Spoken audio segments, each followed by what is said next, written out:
अस्सलाम वालेकुम मेरे दोस्तों, उम्मीद है आप सब लोग खैरियत से होंगे। वेलकम करता हूं आपको अपने आज के नए व्लॉग में। आपको पता है कि मैं पुर्तगाल इमिग्रेशन से लेके पाकिस्तान में वीज़ा पॉलिसीज़, इंडिया में वीज़ा पॉलिसीज़, दुबई में वीज़ा पॉलिसीज़ के हवाले से आपको इन्फॉर्मेशन देता रहता हूं।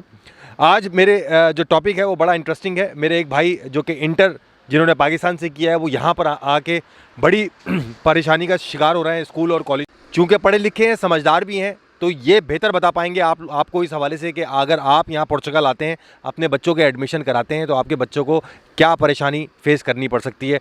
हर चीज़ का आपको पता होना चाहिए, माइंड आपका बना हुआ होना चाहिए। क्योंकि जब मैं यहाँ पर आया जिस ज़माने में 2-2.5 साल पहले, तो यूट्यूब पे कोई भी ऐसी चीज़ पहले से हमें बताई नहीं जा रही थी जिससे हम अपना माइंड प्रिपेयर करके आते। तो यहाँ बड़ी मुश्किल हुई।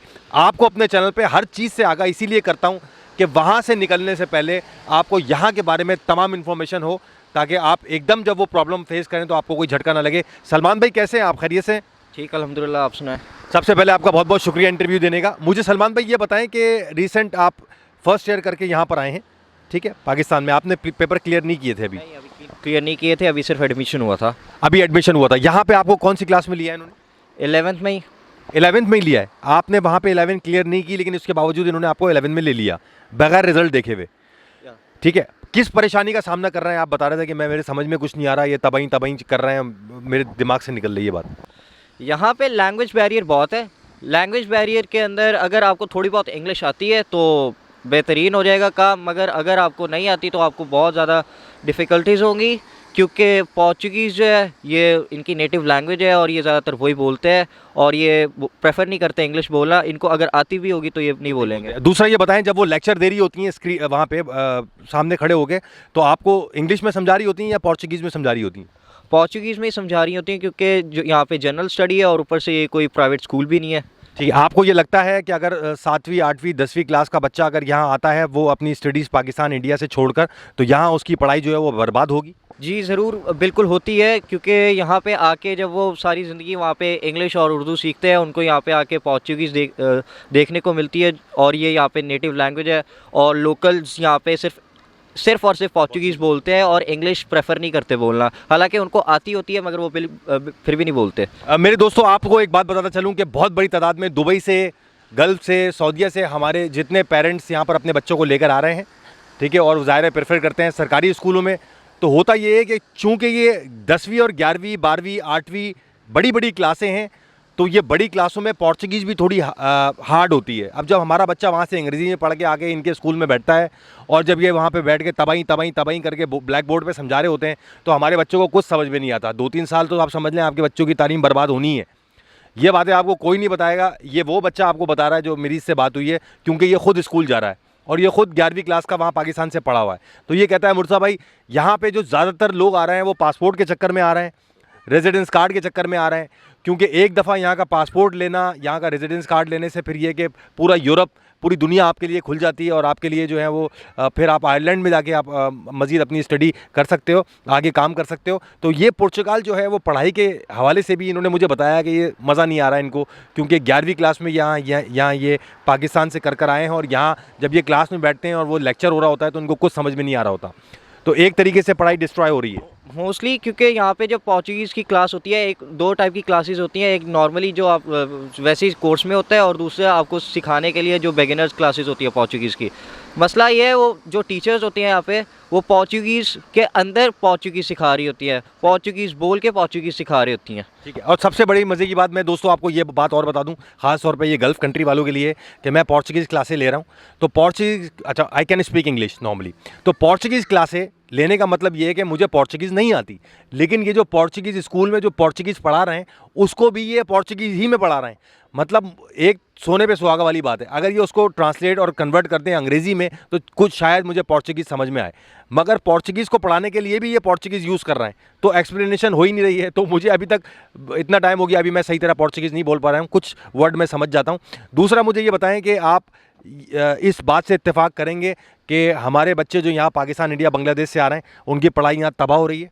जी बिल्कुल, वो यहाँ पे फोकस नहीं कर पा रहे पढ़ाई को और वो फिर जाहिर सी बात है उनकी पढ़ाई ख़राब होगी। ठीक है। अच्छा मेरे दोस्तों, एक बात और बताऊं, कि जो बच्चे मेरे पीछे आपको खेलते हुए नज़र आ रहे होंगे, इस उम्र के बच्चे अगर पोर्चुगल आ जाते हैं और यहाँ स्कूल में दाखिल हो जाते हैं, तो इनका इनिशियल स्टेज है तो जाहिर सी बात है इस इनिशियल स्टेज में हर चीज़ बच्चा जो है वो पिक करता है, उसकी पिक करने की एबिलिटी भी ज़्यादा होती है, बजाय इसके कि हम यहाँ पर आके कॉलेजों में, प्राइवेट कॉलेजों में और या प्राइवेट स्कूलों की तरफ जाएं और हमें कुछ भी समझ में ना आए तो हमारा बहुत बड़ा लॉस होगा। कई मेरी बहनों ने मुझसे ये बात बोली कि वो डेंटिस्ट हैं इंडिया से, और कई लोगों ने मुझसे ये बात बोली वो डॉक्टर्स हैं पाकिस्तान से, कुछ आगा खान यूनिवर्सिटी के हैं, तो आगा खान हॉस्पिटल के हैं, तो वो मुझसे बोलते हैं मुर्तज़ा भाई यहाँ हम डॉक्टरेट कर सकते हैं। तो मेरे दोस्तों अभी तक यहाँ पर मैंने कोई डॉक्टर जो है वो प्रैक्टिस में नहीं देखा, काम करते हुए नहीं देखा, बिकॉज ऑफ लैंग्वेज।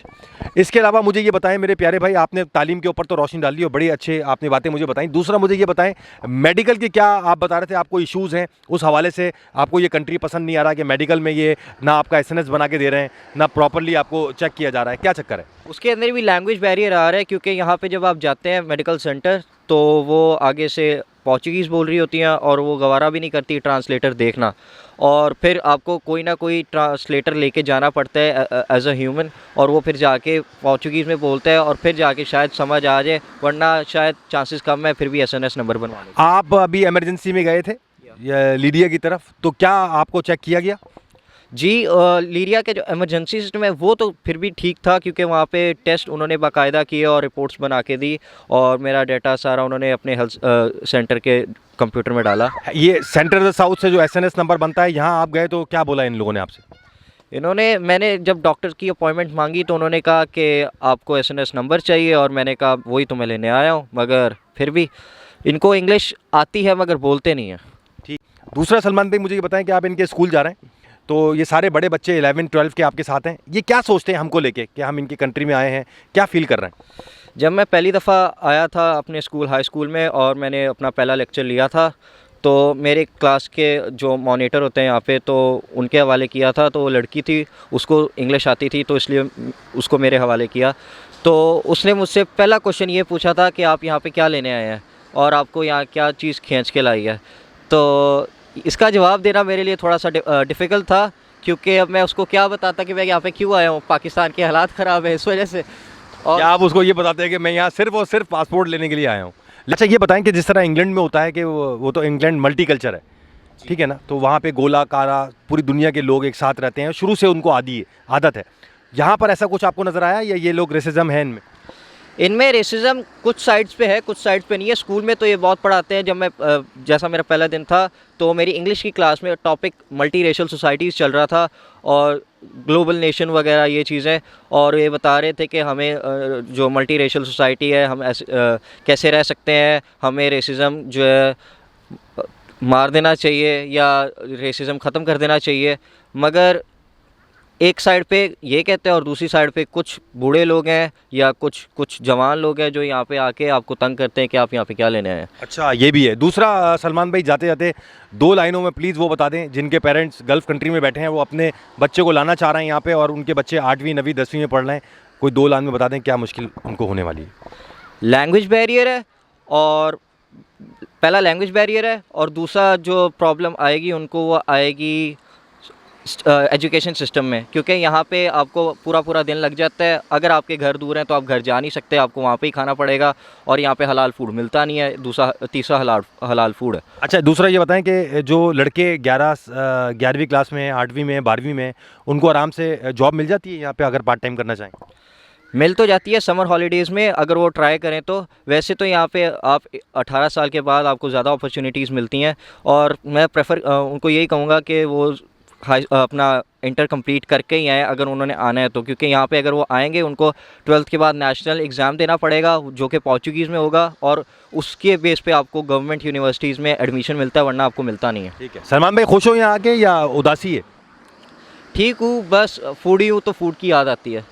ठीक है मेरे दोस्तों, अपना ख्याल रखें। मैंने एक और कोशिश की आप लोगों तक जिनके बच्चे 8वीं 10वीं 11वीं में पढ़ रहे हैं गल्फ़ कंट्री में और वो यहाँ लाना चाह रहे हैं, तो एक ऐसे बच्चे का भी इंटरव्यू किया जो कि 11वीं क्लास का स्टूडेंट था और उसके थॉट्स आप तक पहुँचाए। अपना बहुत ख्याल रखें। इंशाल्लाह अगली वीडियो में आपसे मुलाकात होती है। अल्लाह हाफ़िज़।